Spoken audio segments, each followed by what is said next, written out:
Hello, my name is Mackie, and welcome back to another episode of Death of a Team.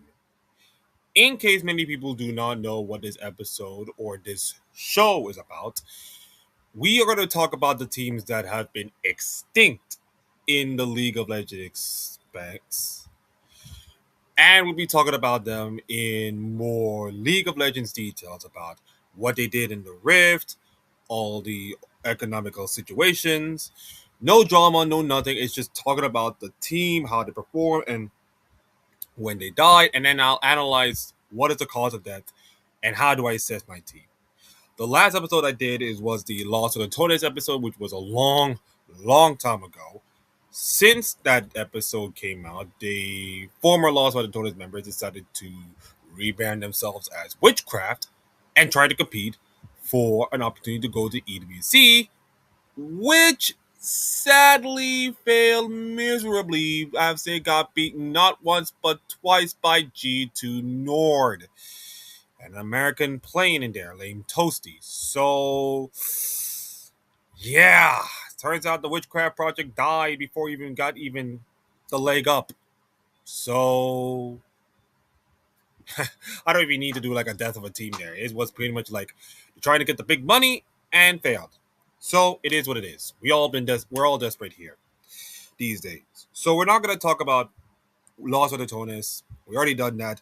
Nor Witchcraft.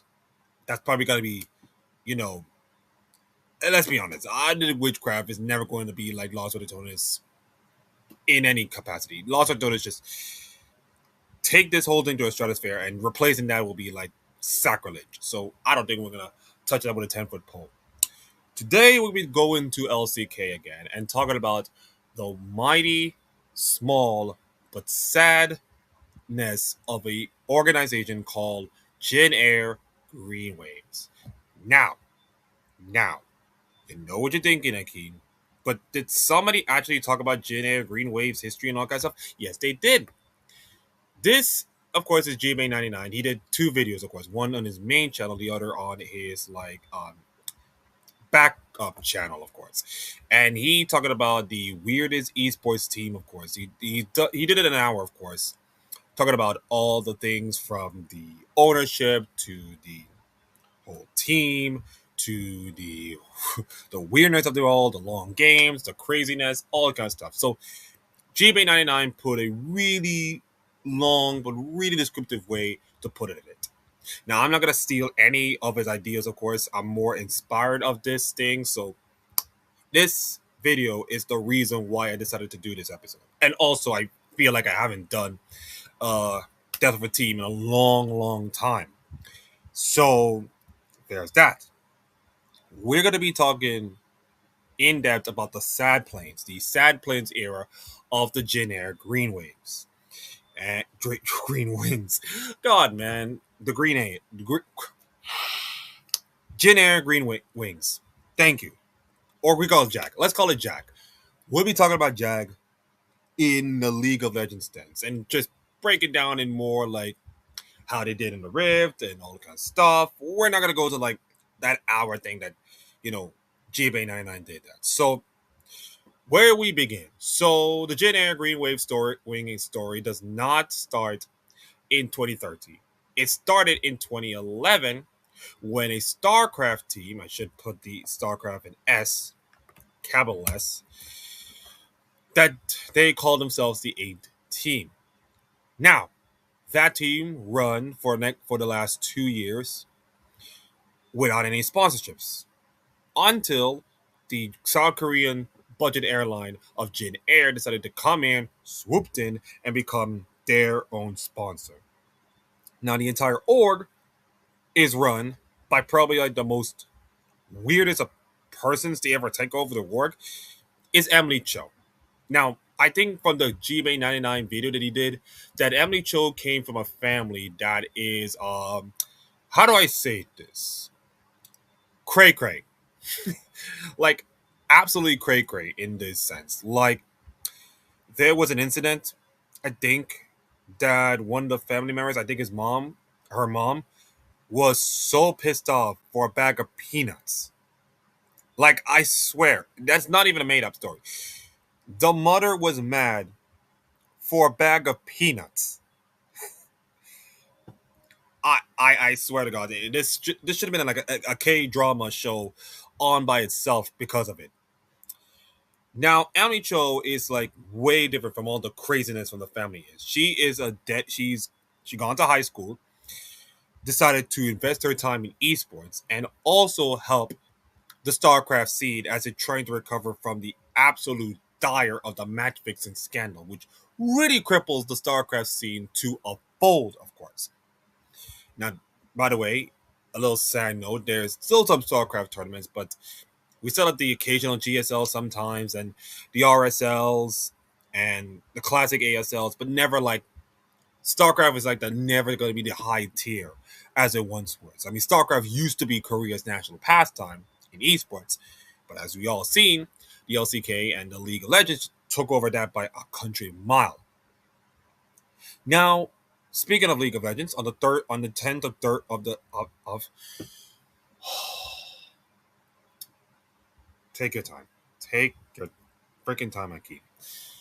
On the 10th of July 2013, the team decided to end their League of Legends by decided to acquire two orgs, Eat Sleep Game and Hongun Day, to form the two sister teams, which, by the way, it was legal at the time, by Riot's own Jin Air Falcons and then Jin Air Celts. Jin Air Falcons are made of Misu, Reaper, who, by the way, I'm recording this, and he's now coach of the Carmen Corp team, Raven, Roar, and Starlast. And for Jin Air Stealth is Hoon, Trace, Arc, Axine, Load, and Ice Bear. Now the question is, who is going to handle the team, or in this case, the teams?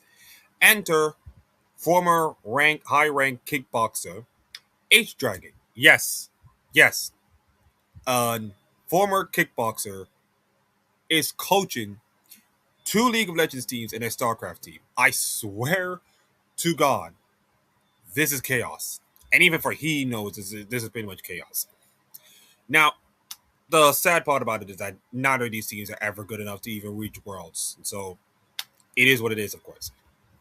2014, fresh start. Both Jin Air teams decided to qualify for the SK Telecom LTE A LOL Masters 2014, which is kind of like one of those preseason local tournaments, of course, pre-Riot Games League and pre-franchising days, of course.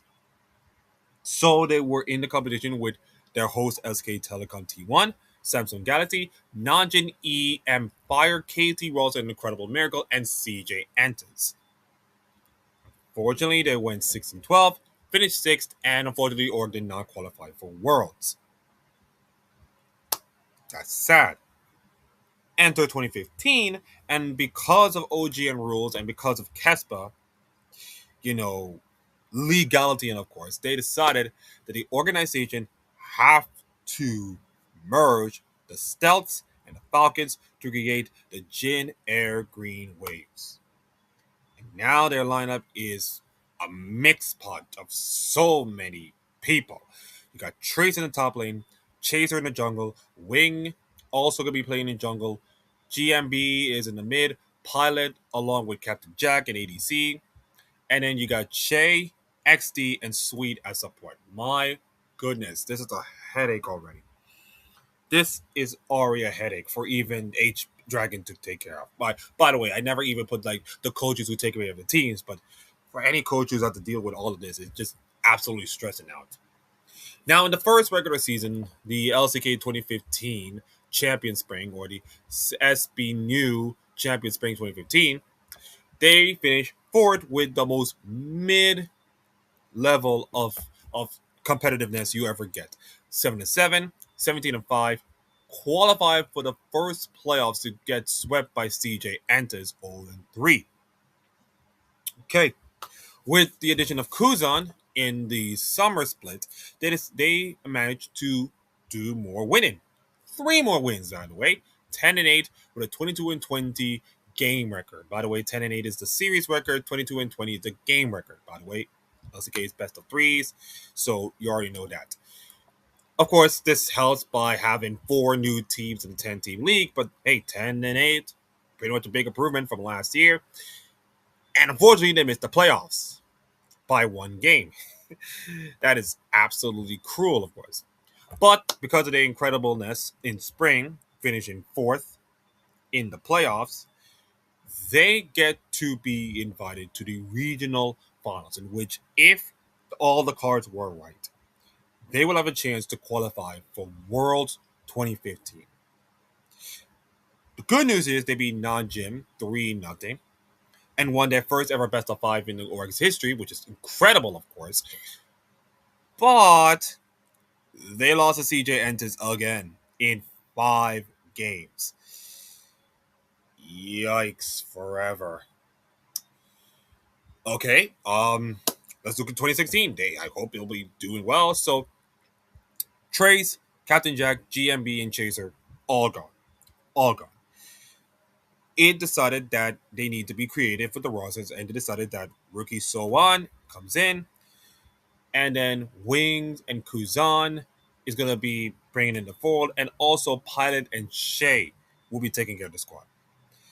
They beat Incredible Micro 2-1 in the Kesper Cup, but unfortunately, for the third time in a row, they got eliminated by CJ Entis. Imagine you're in a new organization and you get knocked out by CJ Entis not once, not twice, but 3 times. 3 times in the last, what, two years. Like, oh my goodness gracious, that has to be cruel. That has to be so cruel, of course. Now, they, of course, got invited to I Am San Diego, which, by the way, one of the prestigious tournaments before Riot decided to take over the circuit. So, kids may know, I Am is a huge, huge deal back in the League of Legends space. They have like I Am Katowice, Cologne, of course, San Diego. So, it was a big deal, of course. And they were in the semifinals by a technicality. It was supposed to be like Unicorns of Love being in the semifinals because of the errant scheduling by LOL esports standards. They decided that Unicorns of Love will play in the semifinals, while Jin Air will play. Actually, Unicorns will play in the semifinal, in the quarterfinals. Jin Air will play in the semifinals, and they were in the semifinals, and unfortunately got absolutely swept by CLG. Now you're laughing and you're thinking to yourself, haha, you lost to CLG. That CLG team were to go on to make the finals of MSI. So if any people want to say, haha, Korea got lost to a North American team, this was a really good CLG team, by the way. A really good CLG team. Stixday, Aframoon, Hui, the whole works. This was a really good CLG team. And losing to them is not even the worst part. So 2016, of course, have the only bright spot in them. That's Teddy, of course, decided to become the new ADC. And, of course, in the Kesper Cup, they did fine. They beat Longzhu Gaming 2-1, but unfortunately lost to the team that went on to make World Semifinals in Rocks Tigers by the similar scoreline. So the way Teddy's been playing this, at least they give something to look forward to in the spring.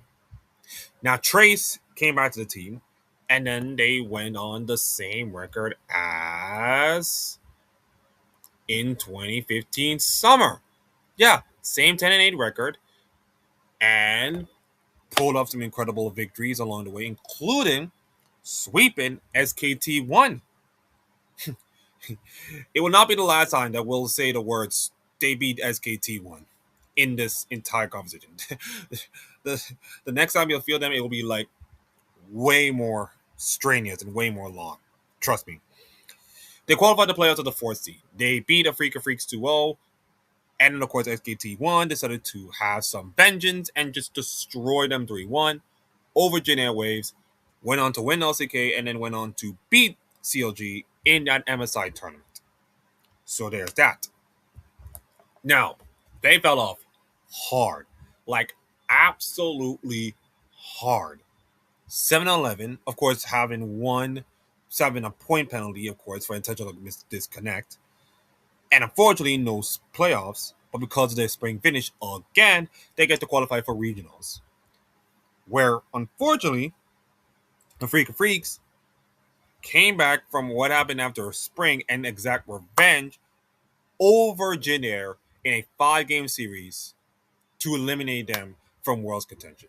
And for anybody who don't know, no, they will never get another World's contention, nor they will never get to MSI. So I don't think there is any Worlds or international performances to ever speak of. So it is what it is. You take that with a grain of salt. Now, in 2017, by the way, they kept Kuzan and Sowan, but decided to make larger changes to the roster.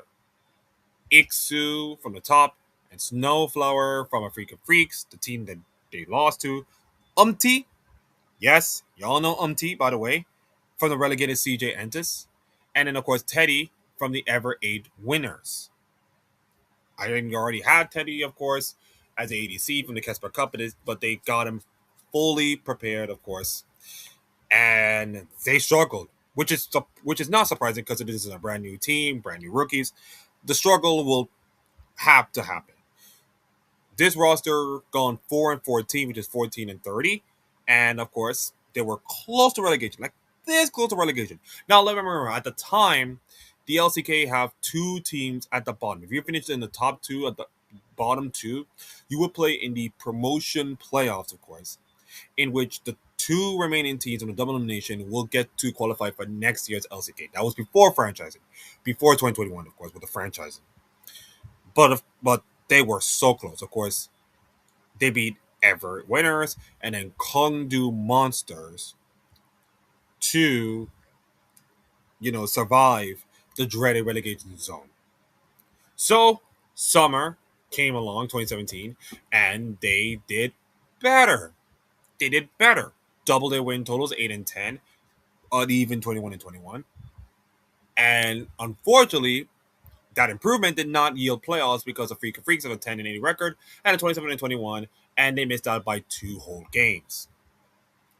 Now, once again, this entire season was showing bright spots. Yayarong replacing Kuzan in the mid lane for the Kesper Cup, in which the Wings beat Gwangju 2-1. That's one of the local teams, of course, from the LCK, and then beat Damwon Gaming, not the great Damwon Gaming, of course, from. But this is like newish Damwon Gaming. The Damwon Gaming we was not going to dominate for the next 3 years, of course. This is fresh new Damwon Gaming. They beat them 2-1. Unfortunately, lose the Longjing game in 2-1. Yeah. So 2018, more changes, of course. Out goes Kuzan and Sunflower, and in comes Justice and Wrath. Justice in the mid lane, Wrath in support. Now the season was it's disaster. Absolute disaster. They finished 7-11 and 19-25. Missed the playoffs for the 3rd straight split. Now, one of these games, by the way, is going to go down in the most famous game in all of League of Legends. Now, this team, in fact, this roster and this entire organization has been known for one thing and one thing only. In case many people do not watch League of Legends or know about League of Legends, games don't normally end like this long. Now you see like 20-minute games, of course, if a team just outstumps you. 30-minute games if the game stalls enough and you want to scale, of course. And if worse, 40-minute games. And if you want to go crazy, like nearly 50 minutes. But this game against T1 SKT1 is ludicrous. I wish I will show you the highlights from this, but that would be like wasted enough time, of course. But it was ludicrous. Ludicrous. This by the way, and Jin Air, at this particular time, was the kings of stalling our late games. Now, let me just put this in context, of course. The average time for this split, this LCK split, was 39-31. And they were one of 36 games that lasted about 40 minutes or longer. Now, this is, of course, applied to the usage of stopwatch and the champions like Azir, Rise, and Sivir to scale the game in the favor. So the scaling is pretty much easy. You started off slow, you're not playing well, but if you like not give the enemy any chances to trying to win In about 20 minutes or 30 minutes, of course, your champions get stronger and stronger. You get items. You became more powerful and overwhelm the other enemy team, of course. And that's how scaling works. And this team is known how to scale and scale and scale to large degrees. Now, does it work? Well, for the lowly teams like the MVPs, Kungdong, Monsters, and BBQ Olivers, yes. But to the higher up teams, the Kingzone Dragon X, who, by the way, went on to be the finalists at MSI, only to lose to Uzi and RNG, KT Ross and Afrika Reeks. I believe those two teams went on to quarterfinals at Worlds at that time. Yeah, not great enough. But that week one, day two matchup against SKT1 was pretty much the highlight of the whole career. Now, everybody knows that this Jin Air Green Wings team is not going to beat SKT1 straight up. If they try to play like the similar style, they're going to get crushed. So they decided to play a scaling game, and so does SKT1. They both decided to play defensive scaling games, in which this matchup is just so ridiculously long. Like, so long. I swear to God, this game makes you age like 20 years watching this game. Teddy was known as the walking nexus because if you kill Teddy, the game pretty much ends. But if Teddy stays long enough, stays farming enough, and stays skilled enough, that guy is going to carry your team to victory. And they play this entire base play style all on him. This is not like Uzi feed the puppy and kind of stuff. They're like, we're gonna play this game longer enough for our AD carry to carry us to victory. And in this case, it worked. His champion Sivir gone 6-1 and 6, which is a 12 KDA. And he had the most CS in a single game by a League of Legends standards, 1,465. And overcome a nearly 14K deficit, which is 3,591 to be exact. And beat T1 in, yes, the number is right, 94 minutes, 40 seconds. 1 hour, 34 minutes, and 40 seconds. The longest game in League of Legends history. And I don't think we'll ever get a game that is 90 minutes long. Consider that there is Barons and how would I say this? Compositions more favorably, like aggressiveness and all kinds of. You're not gonna see 94-minute games. Like, this is ridiculous. If any team pull a 94-minute game, that will be grounds of match fixing. That would be grounds of match fixing if there's a 94-minute game in any league, let alone tier 2, of course. So for that to happen, that 94-minute game is just unbelievable. It is League of Legends lore that grandchildren will talk about for the rest of their lives. Now, sadly, this does not help this team at all, but it is the most famous game, of course. If you want, you can just go and watch it. It's pretty much worth your time. Sadly, not mine. Anyways, 2019 spring did playoffs, of course. Wrath retired from league during the season, and they are just scrambling, trying to find a support to play with. And oh, look at that, we got Nova.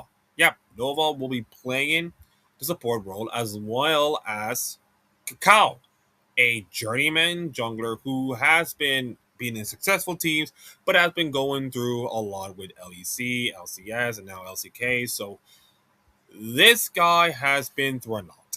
And this team, once again, be absolutely terrible. 4 and 14, 14 and 31. And by the way, like, almost survived relegation again.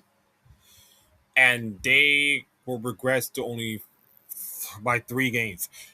Beating MSI finalist Kingzone Dragon X and defeat Griffin. And by the way, this is a Griffin team that had the Viper, Tarzan, and those famous good names before they were famous. They were the incredible team, of course, coached by CV Max, for rightfully or wrongfully. In the Casper Cup, of course, they decided to do a 10-man lineup, which, if you're learning anything from like what happened in 2021, that's a bad idea. Horrible idea. This team, of course, contained 2 players that everybody knows of. First off, Malrank, who, by the way, it was a former LEC champion with Rogue, and now he applies his trade in CB LOL. and Kellen, who is still currently playing LCK to this day. I believe he's playing for Hana Life Esports. Let me see if I get this. Let me see if I can get this right. I think he plays. I think he's played for Hana Life Esports. I think he's played for Hana Life Esports. I think I could be right. No. Oh, Fearx. Yeah, yeah, that Fearx team that went to first stand. Oh yeah, with Diable. Okay, cool, cool, cool. So yeah, Kellen now playing for Fearx went to first stand. So I think we all know, and they beat T1. So okay, there you go. My knowledge. I listen, guys. It's been like a couple of days since first stand, and my knowledge just went away, of course. So you all know these two players, right? If you don't, probably gonna watch some games, but you know these two players. They beat the Challengers Korean team in reverse game in 2-0, but unfortunately failed to another Challengers team, GC Busan Rising Star. And when you lose to Challenger teams, you know something really, really bad is gonna happen. And in 2019, the entire wings fell off. Actually, let me just show you a photo. So, in case maybe people do not know, some of one random fan decided that Monty, Cristo, and Doa wanted to like give them a smile or something. By the way, Doa and Monty are like the legendary casters from LCK lore from way old days, of course. So one of these fans decided that they're gonna send this, and yes, that is a really, really sad plane. Which, by the way, is gonna be the thumbnail for this entire thing. So I mean, there's a lot of photos about this sad plane, but I mean, this is my favorite, man. This, I mean, if it, I mean, come on, it's way better than side lions. I mean, remember when man lions used to be sad lions, and they showed a picture of sad lions? Yeah, this is like it, but even painful. Like, look at that poor little face, that Eeyore expression, that little tear in their eye. Like it felt like it's sad. It's about to crash some mm, um pillars. Yeah, it's about to crash some pillars. I don't want to get canceled here, but it looks really sad. It feels like he just left his wife or something, or this plane is pretty much going to be disassembled for parts. It looks pretty depressed, man. It looks pretty depressed. And 2019 brought this sad plane to more ways than one, because they lost Teddy to SKT. And by the way, the SKT team went on to lose to G2 in semifinals of both MSI and Worlds. So at least he did something for SKT, but not much. They decided to bring a lot of changes.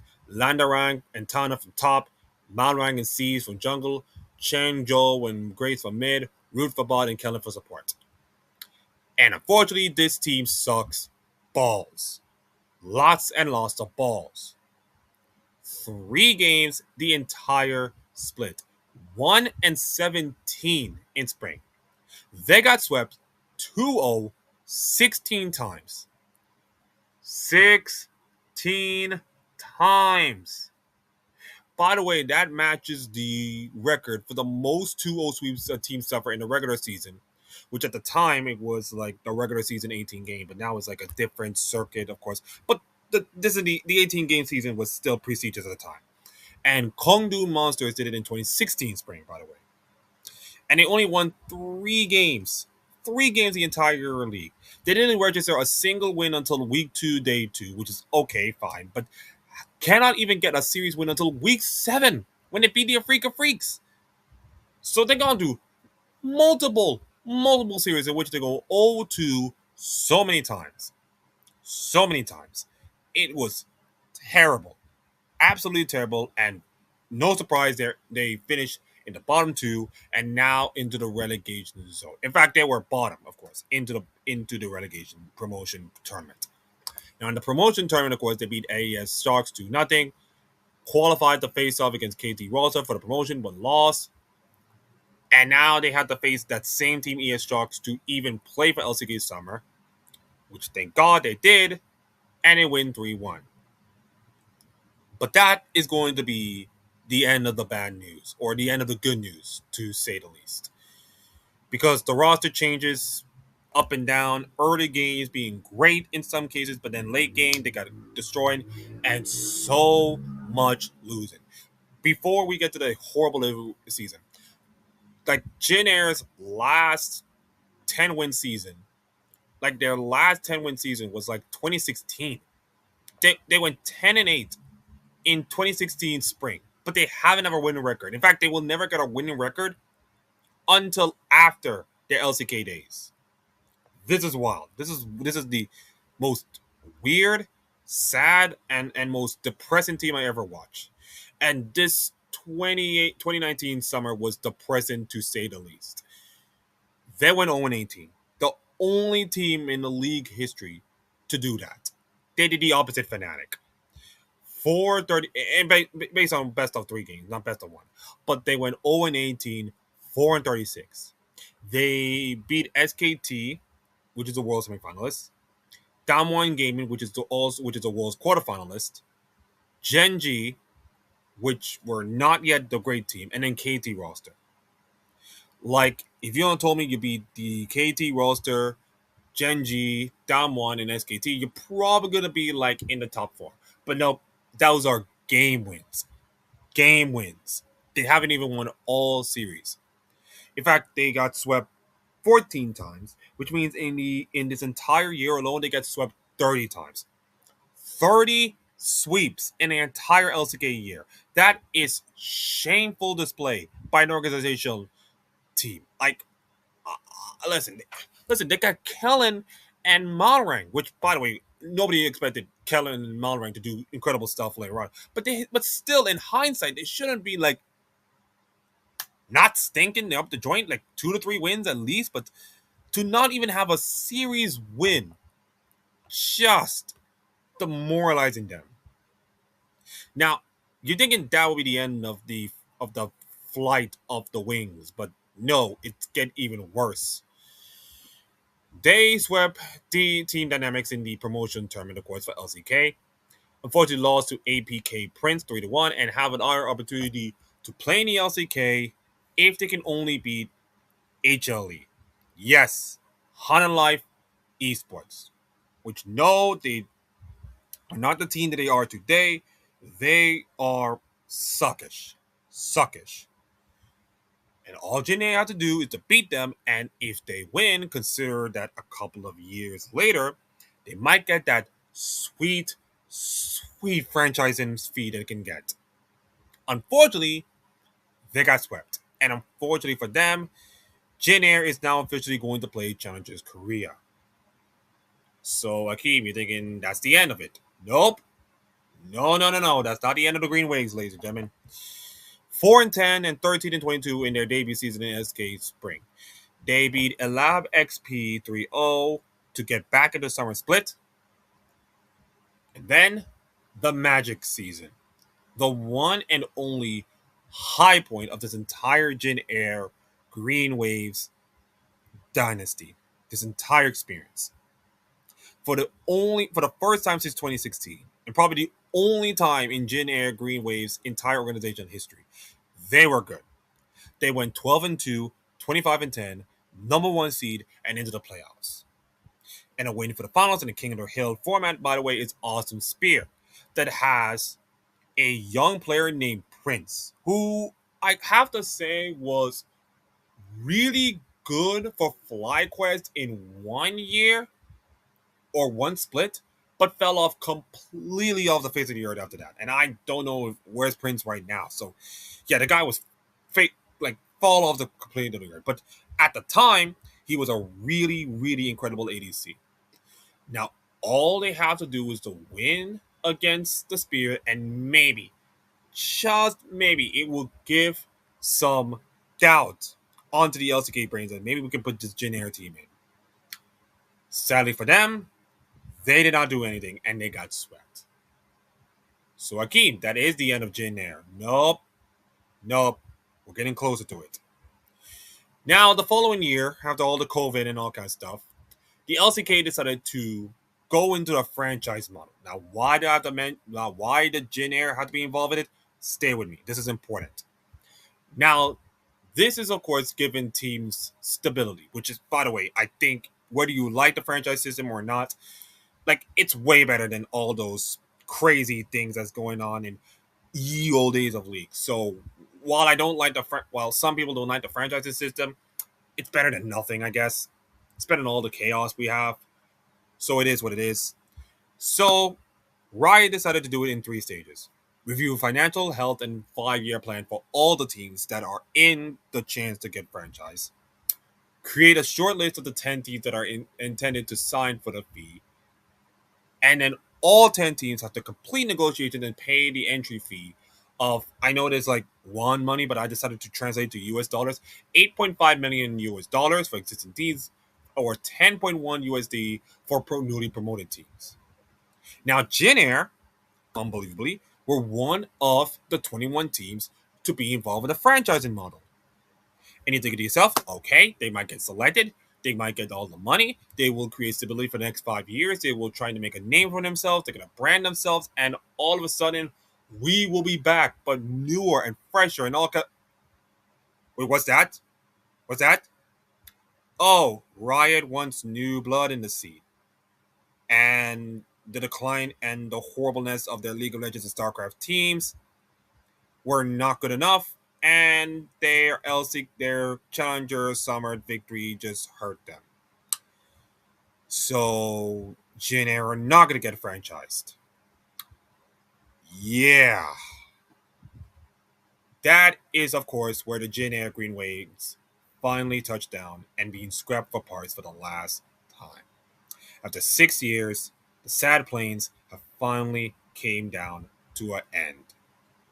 And in November or December, I think some people said the 6th to 17th, others say 18th, some say December.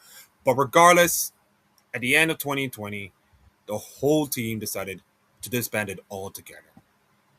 They finished with a record of 38% win rate, no worlds, no internationals to speak of, and one incredible 94-minute game to hang in the Louvre, of course, but nothing to write home about. And one successful Challengers Korea season, but other than that, just misery. And one LCK spring performance in 2016.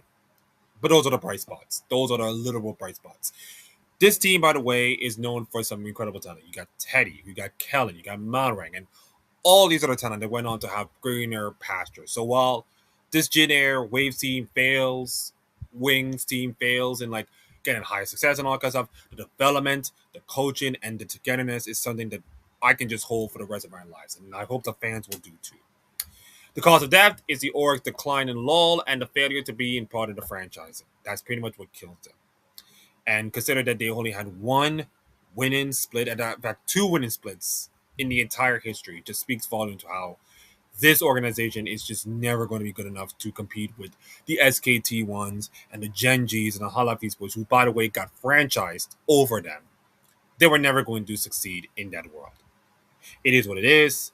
And unfortunately for them, that is it for them. So, what do we learn from this? Well, I think we learned that this team is so unique, so weird, so incredible in most cases, so horrible in most cases. Most of the times, they were fun and wild. They give us some incredible history and some bad one as well. This is, as the GBA 99 title suggests, the weirdest team in all of esports. And for these sad planes to finally not gonna reach the skies, it's really sad. It's absolutely really sad. But anyways, that's the way it goes in esports. Some teams rise and some teams fall, and this is one of them to fall. And yeah, so thank you all for watching this episode of Death of a Team.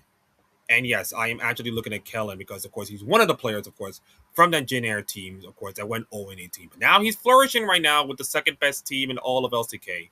Maybe in your opinion, third or fourth, but he's one of those players that actually the Jin Airs develop, produce, and now thrive in the grand scheme of things. So I'm going to leave you with Kellen being absolutely incredible, sometimes. And we thank you for watching. We're 18 subscribers away from 100. We will probably get there before MSI, but if we don't, maybe Worlds. But thank you all for watching. Like, comment, subscribe to this video, and I will see you all next time. Ciao, everybody.